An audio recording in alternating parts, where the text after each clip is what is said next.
Bienvenido a mi canal Chévere Idioma.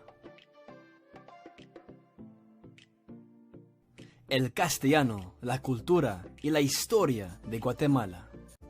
Guatemala, como sus vecinos circundantes, es un país predominantemente voceante.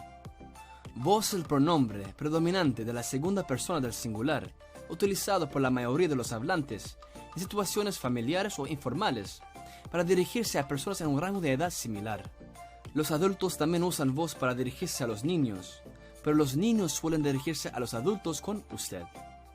Como vos ya sabés, el uso de vos implica una conjugación diferente de los verbos que le siguen. Por ejemplo, ¿vos querés jocón para tu almuerzo?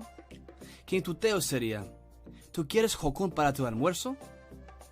La situación del voceo dentro de Guatemala es que cada día se usa más en el habla pronominal y se acepta más en la publicidad, y no solo es verbal sino también escrito.